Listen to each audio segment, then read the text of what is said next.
관장님들끼리 얘기할 때 프리랜서한테는 청소도 시키면 안 되고 아무것도 시키면 안 된다. 나중에 이제 다 이게 화살이 되어서 돌아온다고. 근데 안녕하세요. 홍스타츠 홍철국입니다. 오늘은 노무에 대해서 이야기를 나눠볼 텐데요. 최승희 대표님 모시고 이야기 한번 해보겠습니다. 자기소개 한번 부탁드려도 될까요? 네, 안녕하세요. 저는 호연 인사노무 컨설팅의 최승희 대표 노무사라고 합니다. 반갑습니다. 네, 반갑습니다. 헬스장 관장들이 노무관리 지식을 알아야 되는 정확한 이유가 뭔가요? 네, 일단 노동법이라고 하는 게 제가 봤을 때 가장 큰 특징이자 문제점은 굉장히 경직되어 있다라는 것 같아요. 노동법이 처음 만들어졌을 때 당시에 이 노동법은 그러니까 예를 들어서 9 to 6 정해진 시간에 출근하고 퇴근을 하고 그리고 정해진 업무를 하는 좀 정형화된 업종에 맞춰서 설계가 된 법이거든요. 네. 네, 그런데 헬스장은 완전 반대편에 있는 업종이잖아요. 예. 되게 다양한 형태의 라이프 스타일을 가진 사람들을 고객으로 두는 곳이다 보니까 네. 헬스장의 업무 특성은 굉장히 유연할 수밖에 없죠. 네.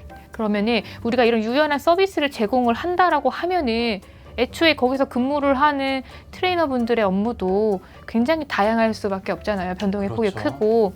그러다 보니까 기존에 있는 이 노동법을 우리 헬스장 업무 특성에 입힐 수가 없는 거예요. 입히려고 하면은 분명히 어딘가 안 맞는 게 있거든요. 네. 헬스장 업무 정형화되어 있지가 않으니까. 네네. 그래서 불가피하게 법 위반이 발생할 수밖에 없고 이 굉장히 사각지대에 있는 특성들이 많이 있거든요. 네네. 여기서 대응을 잘 하시려면은 노무 지식을 좀 잘 아셔야 된다.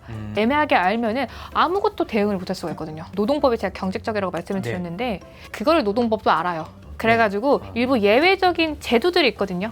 유연하게 움직일 수 있는 뭐 시간이라든지 임금이라든지 이런 제도들이 있는데 맞게 설계를 하면은 상당 부분 대응할 수 있는 게 있어요. 뭐 예를 들어서 뭐 아예 프리랜서로 쓰시는 건 노동법 영역에서 벗어나는 거고 근로자로 쓰면서도 뭐 퇴직금이라든지 퇴직금에 인센티브를 포함을 안 시킨다거나 이렇게 설계를 하고 싶으신 분들 있잖아요. 그렇죠. 네, 그래서 근로자로 쓰면서 가장 큰 문제는 퇴직금인데 퇴직금을 포함을 안 시키는 방법이 뭐가 있는지 이거에 맞는 설계를 하거나 아예 프리랜서로 쓰고 싶다고 하면은 어떻게 해야 프리랜서로 제대로 쓰는 건지 자칫 잘못하면 근로자로 인정이 돼버린 문제가 생기니까 맞습니다. 그 기준을 잘 잡고 초반에 계약서 설계하고 그 다음에 이제 운영도 좀 주의하시는 방향으로 가셔야 될 것 같아요. 그럼 거의 대응이 가능하죠.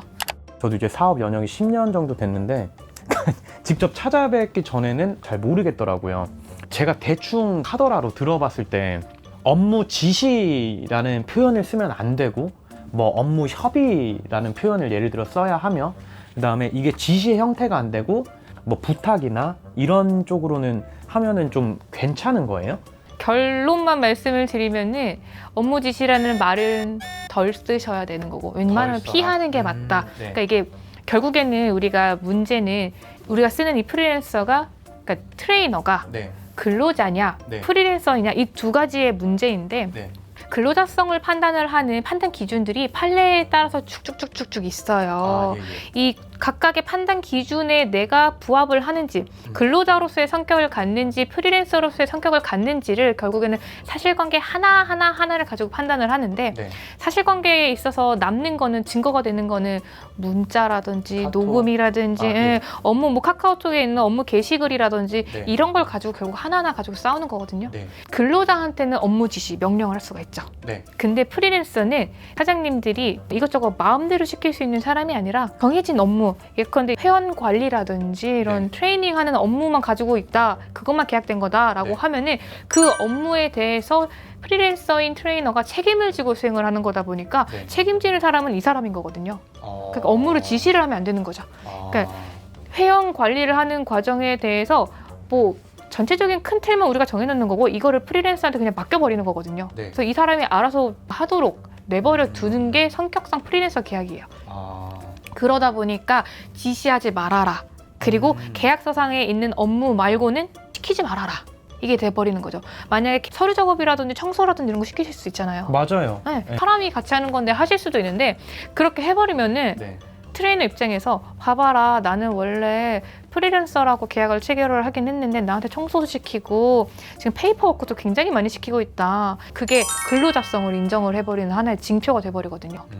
그래서 그런 거 하나 다 끌어 모아가지고 나는 근로자예요 라고 주장을 하다 보니까 네. 말 한마디 할 때도 지시적인 표현으로 말하지 마세요. 업무를 할 때는 뭐 다른 거 시키지 마세요. 만약에 뭐 시킬 수밖에 없게 된다라고 하면은 지시성이 아니라 부탁하세요. 그렇게 부탁이라는 말이 나오는 거예요. 이거를 판단할 수 있는 뭐 13가지 조항이라고 하셨나요? 판단 기준이 판단 있어요. 기준? 네. 그걸 혹시 잠깐 설명해 주실 수 있으세요? 일단은 중요한 것부터 좀 말씀을 드리면은 네. 가장 큰 건 업무 시간이 정해져 있는지예요. 네. 일반 근로자분들은 보통 9시에 출근해서 6시에 퇴근한다거나 네. 그리고 주 5일 근무를 한다고 하면 월, 화, 수, 목, 금 무조건 출근을 해야 되고 네. 만약에 정해진 날에 출근을 안 하거나 마음대로 내 시기에 퇴근해버리거나 네. 이러면 안 되잖아요. 네. 이렇게 뭔가 정해진 시간에 구속이 된다라고 하면은 이 경우에는 근로자로 볼 가능성이 높고요. 네. 본인이 출근 시간을 정하고 근무하는 날짜를 정해서 출퇴근을 한다라고 하면은 프리랜서로 인정이 될 가능성이 좀 높아요. 그리고 또 다른 거는 근무 장소가 정해져 있는지. 지금 우리 뭐 헬스장 같은 경우에는 그 근무 장소는 헬스장으로 정해져 있죠. 네, 맞습니다. 근데 예컨대 근무 장소가 안 정해져 있다라는 건 뭐냐면은 그 사무업무 하시는 분들이라고 하면은 뭐 개발을 하거나 아니면은 뭐 편집을 한다거나 하는 분들은 집에서 할 수도 있잖아요. 네. 어디서 작업을 하든 상관없이 결과물만 가져오면 된다라고 하면은 프리랜서의 성격이 좀 강하고요. 뭘 하든 여기 와서 작업해라고 하면은 근로자 성격이 강하게 되는 거고요.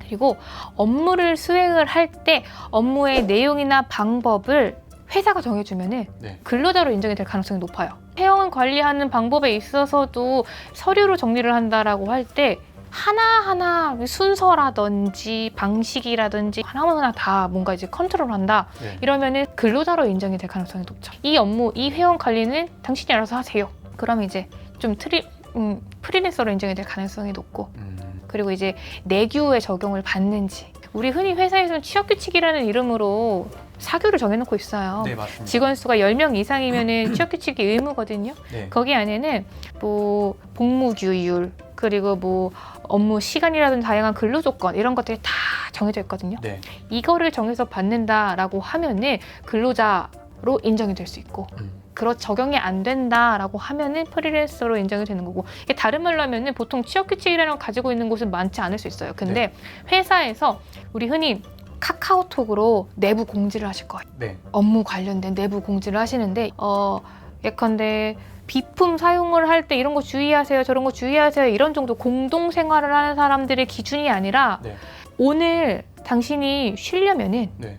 누구한테 말하고 승인을 받고 쉬세요. 아.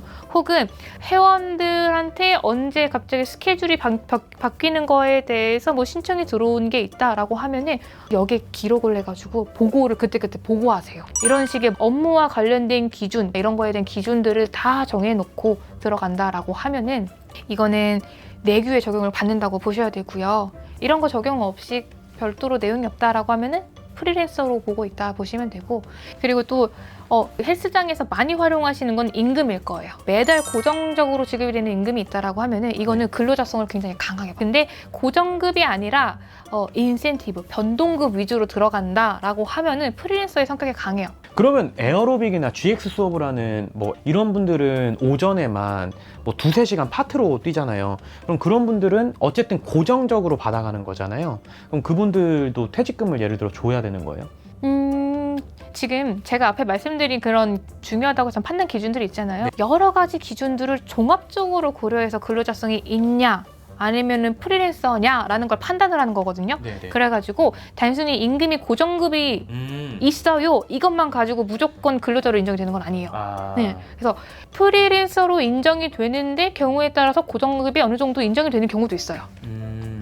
그래서 일률적으로 하나만 보고 말씀을 드릴 수는 없는 상황이라서 그러니까 되게 입체적으로 다각도로 다각적으로 봐야 돼요. 그 중에서 가중치가 높은 애들을 중점적으로 봐야 되고 그래서 다른 항목들은 다 프리랜서처럼 자유롭게 일을 하는데 임금만 뭐 2시간 정도 일하고 고정적으로 들어간다라고 하면은 프리랜서로 인정이 될 거고요. 근데 다른 거는 다 근로자로 인정이 되는데 임금만 변동적인 인센티브 성격으로 가져간다라고 하면은 근로자로 인정이 될 수도 있고요. 관장님들끼리 얘기할 때 프리랜서한테는 청소도 시키면 안 되고 아무것도 시키면 안 된다. 나중에 이제 다 이게 화살이 되어서 돌아온다고 뭐 시시비비를 다 하나씩 다 따져야 되는 건가요? 이게 그 업무 업종의 특성에 따라서 네. 죽었다 깨나도 근로자로 쓸 수 없는 네. 프리랜서로만 볼 수밖에 없는 업종이 있고요. 네. 죽었다 깨나도 프리랜서로 절대 인정될 수 없고 근로자로만 인정될 수밖에 없는 업종도 있어요. 운영 방식적인 측면을 봤을 때 헬스장은 딱 그 가운데 있거든요. 네. 그 관장님들 성향에 따라서 완벽하게 프리랜서로 쓸 수도 있고 성향에 따라서 근로자로도 충분히 썼을 때 인력 운영이 가능한 업종이에요. 네. 그러니까 트레이너의 근로자성 문제, 트레이너한테 퇴직금을 줘야 되느냐, 최저임금을 준수를 해줘야 되느냐, 휴가를 줘야 되느냐 이런 이슈가 계속 나오는 거예요. 가운데 있을 때에는 결국에는 치졸한 싸움이 될 수밖에 없거든요. 좋을 땐 좋은데 내가 곧 퇴사를 할 생각이 있고 주변에 아름아름 물어보니 내가 퇴직금을 못 받는데 네. 지시받은 거 하나하나 모으면 내가 퇴직금을 그거가- 받고 있구나, 네. 받을 수 있구나 생각을 하면은 이제 녹음을 하고 자료를 모으기 시작을 하는 거죠. 당연히 대표님 말씀하신 것처럼 사람 관계인데 사람 사이에 뭐 서로 돕고 상부상조하면서 할 수 있죠. 계약 밑에 관계가 있는 거잖아요. 그죠? 네, 근데 관계가 틀어지고 나면은 평소 하나 부탁하는 거 물건 좀 가져와줘, 온 김에 이것저것 요청하고 네, 하는 네, 거 네. 하나하나가 포장을 어떻게 하느냐에 따라서 업무 지시를 받았다로 가져갈 수도 있고. 그러니까 그런 걸로 혹시 그